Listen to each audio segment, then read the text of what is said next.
یہ تیرے نبی کے راستے میں، تیرے حبیب کے راستے میں جہاد، تیرے راستے میں مال خرچ کیا، اولاد دی، جانیں دی، دن نہ دیکھے رات نہ دیکھے، جو کچھ بھی کیا ہم نے اس لیے نہیں کیا کہ اس کا صلہ تو ہمیں دنیا میں دے دے، لیکن ہم کیا ہے کہ ہم اتنا سا کام کرتے نہیں، صلہ لینے دوڑ پڑتے ہیں، جی ہم نے یہ کیا، ہم نے وہ کیا۔ بھائی صحابہ نے تو اپنے بچے بھی دیے، اپنا مال بھی دیا، اپنی جانیں بھی دی، اپنی اولادیں بھی قربان کیے رکھے، لیکن کوئی بھی صلہ مانگنے حضور کی بارگاہ میں نہیں گیا، بلکہ حضور نے جس کو نوازا تو صحابہ رونے لگ پڑے، یا رسول اللہ ہم نے اس لیے تو نہیں کیا، ہم نے تو آپ اور اللہ اور اس کے رسول کی رضا کے لیے کیا ہے۔ تو جس کا عمل بے غرض ہے اس کی جزا کچھ اور ہے، جس کا عمل بے غرض ہے اس کی جزا کچھ اور ہے۔ حور و خیام سے گزر، بادہ و جام سے گزر۔ اقبال کہتا ہے اگر تو جنت کی لالچ میں نیکیاں کیا جا رہا ہے تو یہ کوئی مزیداری والی بات نہیں ہے، یہ تو جناب کوئی بھی کرے گا اس کو مل جائے گا۔ اقبال کہتا ہے جو بھی تو اپنا عمل کر رہا ہے اس کو اللہ کی رضا کے لیے چھوڑ دے، جب تو اللہ کی رضا کے لیے چھوڑ دے گا پھر کائنات، دنیا و آخرت کی تمام نعمتیں تیرے پاؤں میں ہوں گی۔ اور ہم نے وہ راستہ بڑی مضبوطی سے پکڑ کے رکھنا ہے، اس راستے سے پیچھے نہیں ہٹنا۔ کفر کی ایک ہی سازش ہے، آپ اور میں کس چیز کے انتظار میں ہیں؟ وہ بھی وقت یاد کریں جب ہم کہتے تھے کہ یار کوئی ہماری بات سن لے، کوئی ہماری بات ماننے کے لیے تیار ہو جائے، کوئی ہماری ایک بات متاثر ہو کے صرف لبیک کا نعرہ لگا دے تو ہم یار بڑا کام کرائیں گے۔ آج کام آپ کا انتظار کر رہا ہے لیکن ہم پتہ نہیں کس انتظار میں بیٹھے ہیں کہ کون آ کر کرے گا۔ میں گھر سے نکلوں گا تو پتہ نہیں کیسے ہوگا۔ کام آج آپ کا میدان میں انتظار کر رہا ہے کہ آؤ میں تمہارے لیے رستے کھولتا ہوں، آؤ تم ایک کو مانگتے ہو میں تمہارے لیے 10 بندے لانے کے لیے تیار ہوں۔ آج ماحول وہ بن گیا ہے لیکن ہم کام کرنے کے لیے کیوں تیار نہیں ہیں؟ ہم کام کرنے باہر نکلنے کے لیے کیوں تیار نہیں ہیں؟ امیر ہو مرکزی یا نیچے جناب آخری وارڈ کا امیر ہو، ہمیں باہر جاتے ہوئے کیوں شرمندگی آتی ہے؟ لوگوں کے دروازے کے اوپر دستک کے اوپر دیتے ہوئے کیوں شرمندگی آتی ہے؟ یار وہ جھوٹوں کا نعرہ لگائیں 30 سال، ان کو کوئی شرم نہ آئے، وہ کہیں سانو نہیں ہوتے ناز ہے، وہ یہ کہیں، دوسرے کہیں کہ جناب عمران خان ہماری ریڈ لائن ہے، ہمیں یہ کہتے ہوئے شرم آتی ہے کہ ناموس رسالت پر ہماری مال بھی حاضر، جان بھی حاضر، بچے بھی حاضر، اور حضور ہم نے آپ کے نظام کو اس ملک کے اندر لانا ہے، یہ ہمیں دروازہ کھٹکا کر کہتے ہوئے شرم آتی ہے۔ اگر یہ شرم آتی ہے تو یہ سفر ہے کوئے جانا، یہاں قدم قدم بلائیں۔ کوئی یہ سمجھے کہ جناب آج حالات بڑے اچھے ہیں، ہم نے بڑے اچھے ماحول میں ورکر کنونشن کر لیا ہے، کل بھی ایسے ہی ہوگا، ہو سکتا ہے کل ہمارے ہاتھوں میں بھی بیڑیاں اور پاؤں میں بھی بیڑیاں ہوں۔ ہاں جتنا آپ کو وقت میسر ہے اتنا کام کریں، اور حالات کبھی بھی اسلام نے اچھے نہیں رکھے۔ اسلام اللہ تعالیٰ نے تو امتحان لیا، ان کا بھی امتحان لیا، جن کے ایمان میں کوئی رتی برابر شک ہی نہیں کر سکتا، جن کے دلوں کو اللہ نے ازل میں دیکھا، ان سے پاکیزہ دل کسی کے نہیں پائے، لیکن اللہ تعالیٰ نے ان کو بھی ہر امتحان سے گزارا، ہر امتحان سے گزارا، اولاد کے امتحان سے، مال کے امتحان سے، جان کے امتحان سے، جناب فصلوں کے امتحان سے، کھیتی باڑیوں کے امتحان سے، کاروبار کے امتحان سے، جان کے خطرے کے امتحان سے، ہر امتحان سے گزارا۔ پھر جا کر کہا رضی اللہ عنہم ورضوا عنہ، اللہ نے پھر جا کر کہا ہمارے ہاں کچھ ہوتا نہیں، اور جی ایسے ہو جائے گا، یار ہو جائے گا پھر کیا ہوگا؟ پھر کیا ہوگا؟ کچھ بھی نہیں ہوگا۔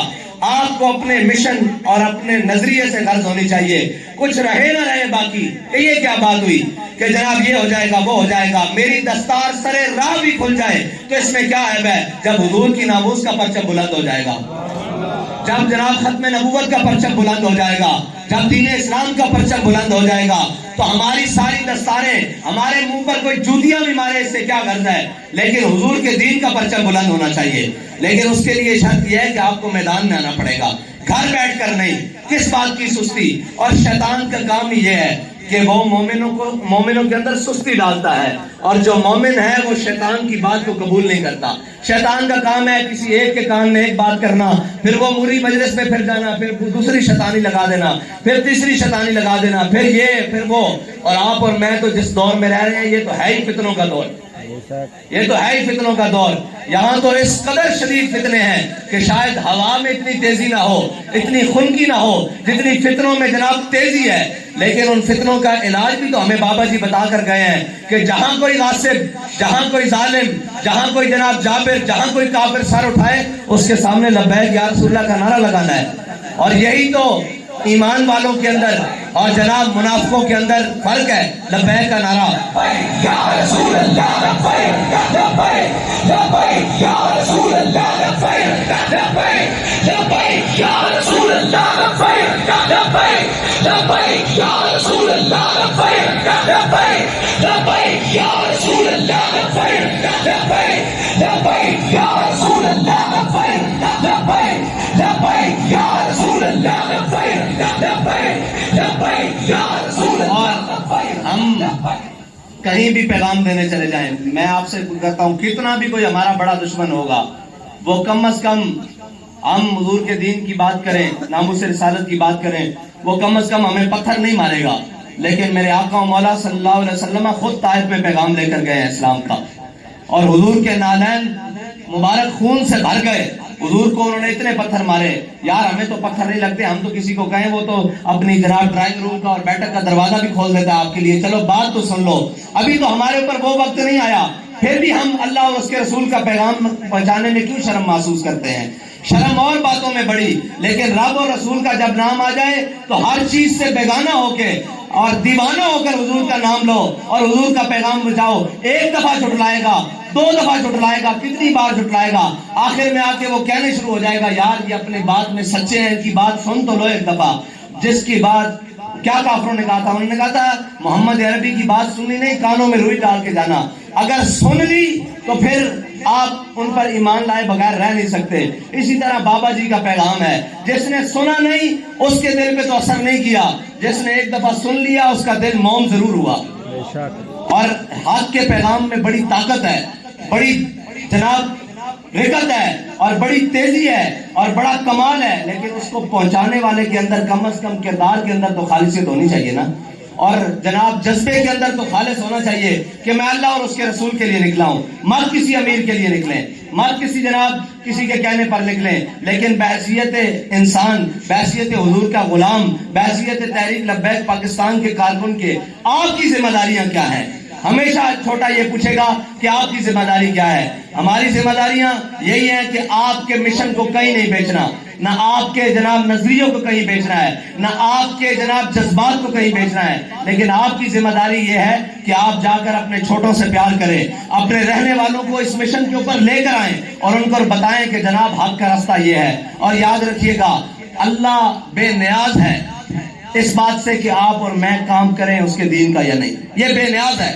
اللہ اگر کام لینے پر آئے تو وہ تو ہاتھیوں سے لے لیتا ہے, وہ تو جانوروں سے لے لیتا ہے, وہ تو ابابیلوں سے لے لیتا ہے, وہ تو منگولوں کے کتوں سے لے لیتا ہے. جب وہ کام لینے کے لیے آئے وہ تو لنگڑے مچھر سے نمرود کو مروا دیتا ہے.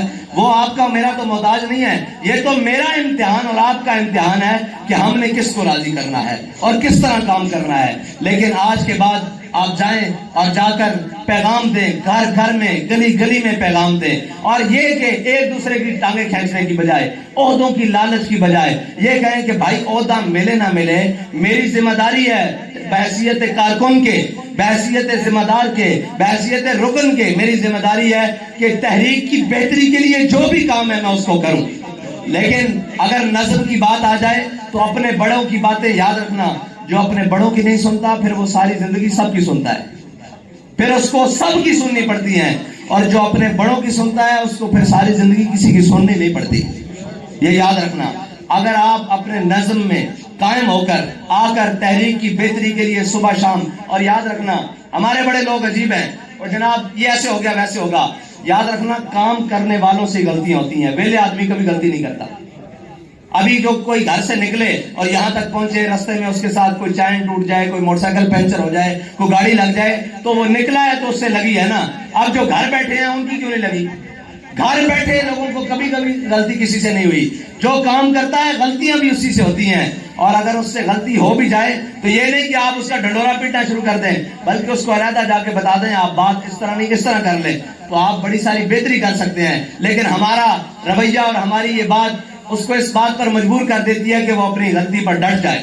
اس نے غلط بھی کیا ہے تو ہمارا رویہ اور ہماری باتیں اس کو اس بات پر مجبور کر دیتی ہیں کہ جو تم نے غلط کیا اس پر ڈٹ جاؤ. اگر ہم اس کو پیار سے، محبت سے، الفت سے سمجھا دیں کہ آپ کے اس عمل نے ہمارے اس کام کو نقصان پہنچایا ہے تو وہ سمجھنے کے قابل ہو جائے گا. آپ سارے ذمہ دار ہیں. جہاں آپ کام کر رہے ہیں وہاں میں ساری زندگی نہیں جا سکتا. ان گلیوں میں، ان کوچوں میں، ان وارڈز میں، ان یوسی میں اگر میں روزانہ بھی چاہوں، روزانہ بھی نکلوں تو 274 یوسیاں اب تو 500 کے قریب ہو گئی ہیں. میں روزانہ بھی ایک یوسی میں جاؤں تو نہیں جا سکتا. لہذا وہاں کام کرنا آپ کا کام ہے. جہاں ہم بیٹھے ہیں آپ کے پیغام کو آگے پہنچانا، آپ کے مشن کو ثابت رکھنا وہ ہمارا کام ہے. آپ اپنا کام خوبصورتی سے جاری رکھیں، آپ کو یہاں سے شکایت نہیں آئے گی. لیکن ہمیشہ نیچے سے، نیچے والا ورکر اس بات کا جناب ماضی رہتا ہے جی ہم کیا کریں. میں آپ کو بتاتا ہوں کیا کریں. آپ ایک کام تو کر سکتے ہیں. اگر آپ اپنی مسجد، گھر والی مسجد کے قریب رہتے ہیں تو 5 وقت اس میں نماز پڑھنی شروع کریں تو آپ کا کام شروع ہو جائے گا. صرف 5 وقت نماز پڑھنی شروع کریں. اگر آپ دن میں کئی کام پر ہوتے ہیں تو آپ فجر اور عشاء وہاں پڑھنی شروع کریں. آپ کو 10 کارکن ہر مسجد سے ضرور مل جائیں گے. آپ کو 10 آپ کے مشن والے ہر ضرور مل جائیں گے. لیکن یہ کہنا کہ ہم کچھ نہیں کر سکتے، نیچے لوگ نہیں سنتے، بھائی لوگ سنتے ہیں، لوگ مانتے بھی ہیں. لیکن آپ ان کے پاس جائیں تو صحیح، آپ ان کو بات کرنے کا کوئی سلیقہ تو ہو. لیکن یہ نہیں جی میرے میں بڑی آکڑ آ گئی ہے، میں لہذا امیر بن گیا ہوں، میں اپنی گھر کی دہلیز سے بھی باہر نہیں نکلوں گا. تو بھائی پھر یاد رکھنا کہ آپ اللہ اور اس کے رسول کے ہاں مجرم ہو سکتے ہو. آپ کو ہم نے ذمہ داری دی ہے اور ہر ذمہ دار اپنے کندھوں پر جو اس کی ذمہ داری ہے اس کا جواب دہ بھی ہے. ادھر بھی جواب دہ ہے اور ادھر بھی جواب دہ ہے. اور ہمارا کام تو ہے ہی اللہ اور اس کے رسول کے لیے. ہم کسی مفاد سے بالاتر ہو کر ہیں، ہم تو حق کے رستے والے ہیں. اور یاد رکھنا جن کے ہاتھوں میں حق کے علم ہوتے ہیں وہ تعداد میں ہمیشہ کم ہوتے ہیں. لیکن یہ یاد رکھنا ان کا جذبہ ہر تعداد کو، ہر گنتی کو الٹا کر رکھ دیتا ہے. یہ دنیا کا اصول ہے. آج تک کسی تعداد والوں نے کبھی حق کا راستہ نہیں چنا. حق کے راستے کے لیے ہمیشہ غریب، ہمیشہ مسکین اور نیچے سے لوگ اٹھتے ہیں. لیکن ان کا جذبہ اور ان کی نیت بڑی خالص اور پاک ہوتی ہے. اگر ہماری نیتوں میں کہیں فطور ہے تو آؤ از سر نو اپنی نیتوں کو ٹھیک کر لیں، اپنے جناب چیزوں کو ٹھیک کر کے دوبارہ میدان میں اتریں اور یہ کہیں کہ یا اللہ جو ہم سے سستی ہوئی یہ اس کی تو معافی دے دے. آئندہ کے بعد ہم تیرے راہ میں، حضرت انس بن نضر نے سستی ہوئی تھی نا ایک جنگ میں، کسی عذر سے پیچھے رہ گئے حضرت انس بن نضر، تو پھر کیا کہا اللہ سے؟ لَيَرَيَنَّ اللَّهُ، یا اللہ موقع دے، تو بھی دیکھے گا میں تیری راہ میں کیسے کام کرتا ہوں. اللہ نے آج آپ کو اور مجھے موقع دیا ہوا ہے. آؤ نکلیں حضور کے دین کے لیے کام کریں. اور یہ یاد رکھنا قبریں ان کی بھی اتنی ہوتی ہیں، کبھی بڑی اور چھوٹی نہیں ہوئی، نہ اندر ہیٹر اور جناب اے سی لگے ہیں. بزدلوں کی قبریں بھی اتنی ہوتی ہیں اور دلیروں کی قبریں بھی اتنی ہوتی ہیں. اور آج تک جو کہتے تھے کہ جناب ہم مارے جائیں گے اس کام کے لیے، ان کی قبریں بھی قبرستانوں میں موجود ہیں. مر تو جانا ہے، لیکن اس نے کیا کہا تھا ظہیر الدین بابر نے، کیا ہو ذرا شان سے مر جائیں، ذرا حضور کا نام لیتے ہوئے دنیا میں چلے جائیں. اور یہ یاد رکھنا جو ان کے نام پر مر جائے پھر وہ مرتا نہیں ہے، وہ پھر مرتا نہیں ہے، پھر وہ جناب حیات ابدی میں چلا جاتا ہے. ان کے نام لیوا کبھی مر سکتے ہی نہیں. اس لیے کہ اگر وہ مر جائیں تو پھر دنیا میں رہ گئے، پھر دنیا کا نظام کیسے چلے. آؤ حضور کے دین کے لیے دیوانہ بار ہو کر، ہر کسی ملامت والے کی ملامت سے دور ہو کر، ہر پریشانی اور غم سے دور ہو کر حضور کے دین کا کام کریں اور حضور کے پرچم کو پوری دنیا پر لہرانا ہے. آپ کی میری ذمہ داری تو ابھی فلسطین تک بھی ہے، ابھی کشمیر تک بھی ہے. ابھی تو ہم اپنے شہر لاہور کی گلیوں میں نہ نکل سکیں تو آپ کو کیا خیال ہے کہ فلسطین میں جمعہ پڑھائیں گے؟ ایسے تو ممکن نہیں ہوگا. فلسطین میں جمعہ پڑھانے کے لیے پہلے لاہور کو بھی تو مضبوط کرنا پڑے گا، پہلے جناب قصور کو بھی مضبوط کرنا پڑے گا، پہلے شیخ اپورے کو بھی مضبوط کرنا پڑے گا، پہلے جناب ننکانے کو، پنجاب کو، پھر پاکستان کو، پھر عالم اسلام کو مضبوط کرنا پڑے گا. پھر اور یاد رکھنا اللہ نے کبھی سچے جذبوں کو جھٹلایا نہیں، اللہ تعالیٰ نے کبھی ان کو ناکام نہیں کیا. ان کو ہمیشہ اللہ کامیابی دیتا ہے. لیکن اللہ دیکھتا ہے کہ میرے بندے کی میری راہ میں لگن کتنی ہے، میری راہ میں محبت کتنی ہے، میری راہ میں خلوص کتنا ہے، میری راہ میں جذبہ کتنا ہے. اگر جذبہ صادق ہو تو پھر مار کھانے والا مکے کی گلیوں میں بلال کعبے کی چھت پر آ ہی جاتا ہے.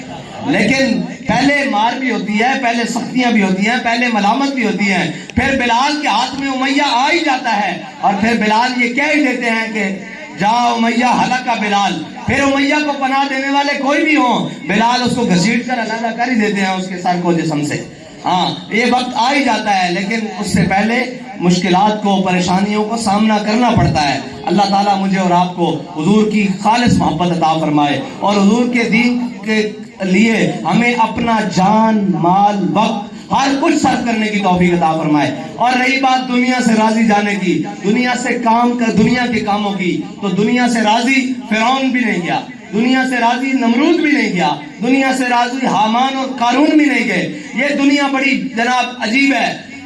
کیا ہے؟ جدد السفینہ تفی بحر عمیق, اے یا ابا ذر جدد السفینہ تفی بحر عمیق, اے ابو ذر یہ دنیا کے جناب سمندر بڑا ہی گہرا ہے, اس میں اپنی کشتی کو حق کے راستے پر رکھنا, اور اگر وہ حق کے راستے پر ہوئی تو وہ کنارے میں ضرور لگے گی, اور اگر وہ حق کے راستے پہ نہ ہوئی تو دنیا اس کو اپنے اندر غرق کر لے گی. یہ زندگی بھی ایسے ہی ہے جناب کشتی کی طرح, اور دنیا جناب سمندر ہے, اس سے کوئی بھی راضی نہیں گیا.